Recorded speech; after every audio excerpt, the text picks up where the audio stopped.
warahmatullahi wabarakatuh. Perkenalkan, nama saya Maya Pasukita. Saya dari kelas PPP 1B dengan NIM 0401217449. Di sini saya akan menjelaskan mengenai karya perencanaan. Tugas ini digunakan untuk memenuhi mata kuliah perencanaan wilayah pedesaan. Karya perencanaan saya yaitu penerapan sistem budidaya mina padi dalam meningkatkan pendapatan petani dan tempat wisata edukasi di Desa Tanggul Welahan.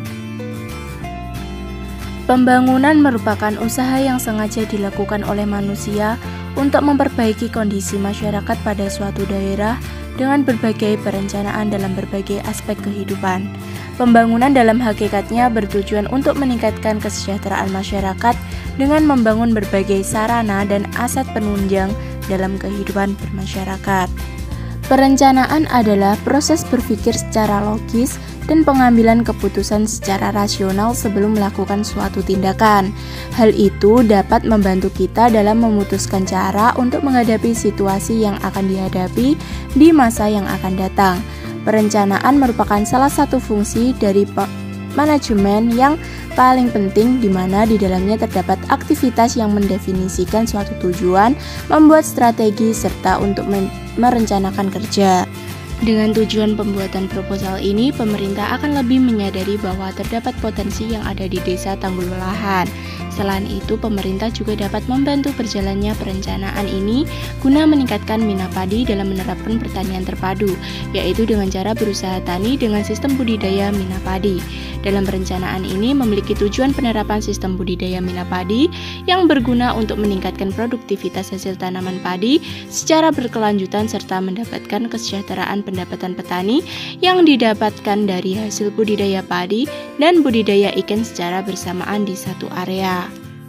Rumusan masalah. Saat ini petani di Desa Tanggul Welahan dalam berbudidaya padi masih menggunakan sistem pertanian biasa, sedangkan sistem pertanian untuk berusaha tani belum diterapkan secara maksimal. Salah satunya yaitu mina padi.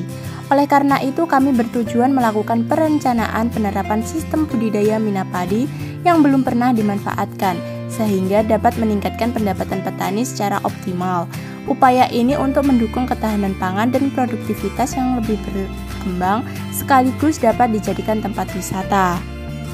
Tujuan dari pembuatan karya perencanaan ini yaitu untuk meningkatkan sumber daya manusia melalui program yang dicanangkan oleh pemerintah, dapat meningkatkan kesejahteraan petani di Desa Tanggul Welahan untuk meningkatkan produktivitas hasil tanaman padi, dapat dijadikan sebagai contoh penerapan pola tanam secara maksimal melalui penerapan mina padi untuk meningkatkan pendapatan petani, dan dengan adanya perencanaan ini kami bisa memberikan manfaat dan pengetahuan bagi masyarakat yang berpartisipan serta terlibat di dalamnya.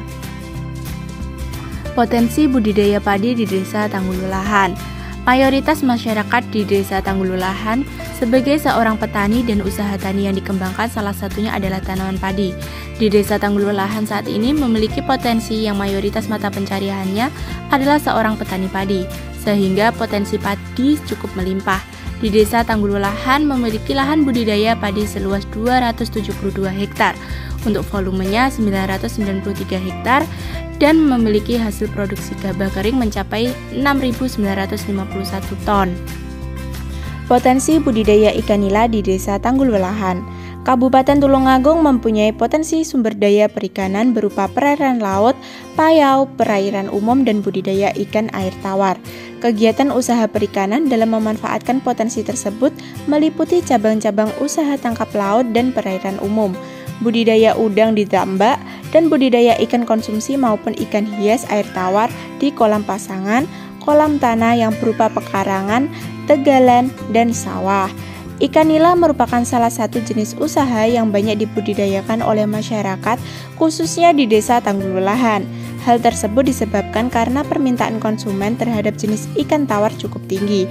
Seiring dengan gencarnya kampanye makan ikan yang digelurakan oleh pemerintah, saat ini konsumsi ikan di masyarakat mulai meningkat.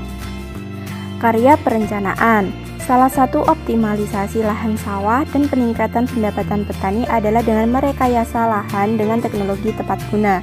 Cara yang dapat dilakukan petani untuk memenuhi hal tersebut yaitu dengan mengubah strategi pertanian dari sistem monokultur ke sistem diversifikasi pertanian. Salah satunya menerapkan sistem budidaya minapadi. Dengan adanya pemeliharaan ikan persawahan, selain dapat meningkatkan produktivitas hasil pertanian dan pendapatan petani, juga dapat meningkatkan kesuburan tanah dan air serta mengurangi hama dan penyakit pada tanaman padi. Minapadi merupakan budidaya terpadu yang dapat meningkatkan produktivitas sawah, yaitu dengan meningkatkan pendapatan petani melalui peningkatan produksi padi 10%, peningkatan keragaman hasil pertanian karena menghasilkan ikan, peningkatkan kesuburan tanah dan air, atau mengurangi pupuk 30%, serta dapat mengurangi hama penyakit warang coklat pada tanaman padi. Sistem usaha minapadi digolongkan menjadi 3, yaitu yang pertama budidaya ikan sebagai penyelang tanaman padi. Pemeliharaan ikan sebagai penyelang dilakukan setelah tanah sawah dikerjakan sambil menunggu penanaman padi. Yang kedua yaitu budidaya ikan bersama padi, merupakan pemeliharaan ikan di sawah yang dilakukan bersama dengan tanaman padi. Lamanya pemeliharaan adalah sejak benih padi ditanam sampai dengan penyiangan pertama, penyiangan kedua, dan sampai tanaman padi berbunga bahkan sampai pemanenan. Yang ketiga, budidaya ikan sebagai pengganti palawija. Pemeliharaan ini dilakukan sebagai pengganti tanaman palawija dalam pola pergiliran padi palawija padi. Tujuannya untuk mengembalikan kesuburan tanah sawah.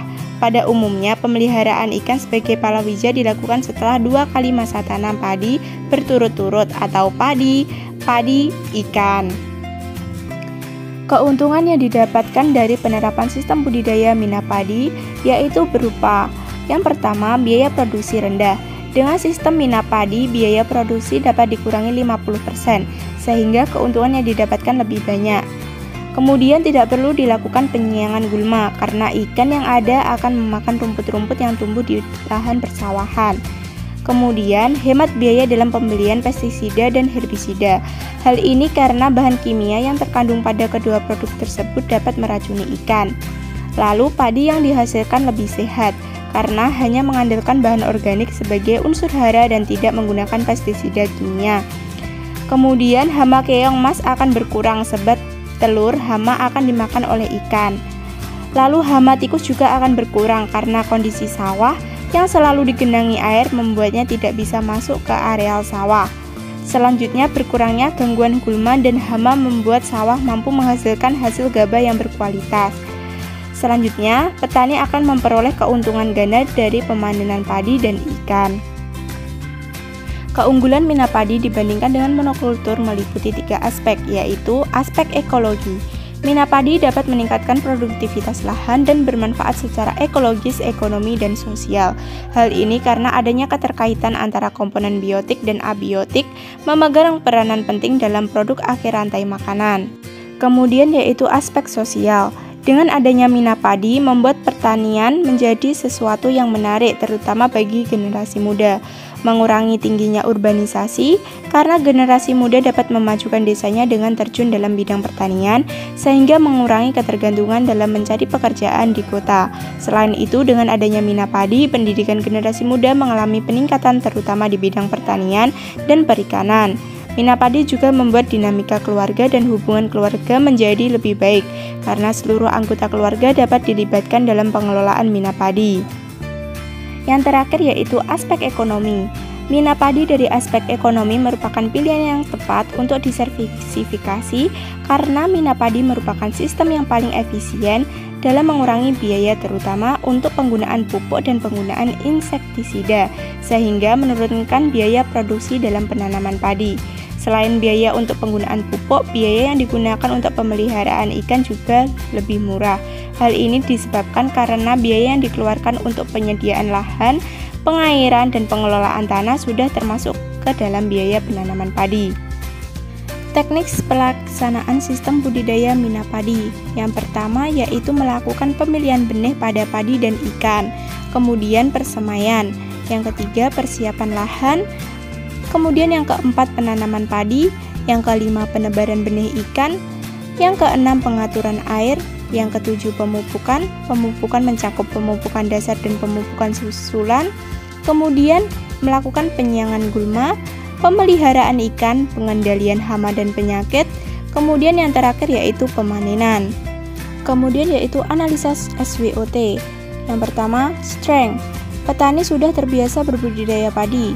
Pakan ikan bisa dibuat sendiri dengan cara memangsa hama serangga dan telur hama keong mas. Ikan nila dapat dipanen bersamaan dengan panen tanaman padi.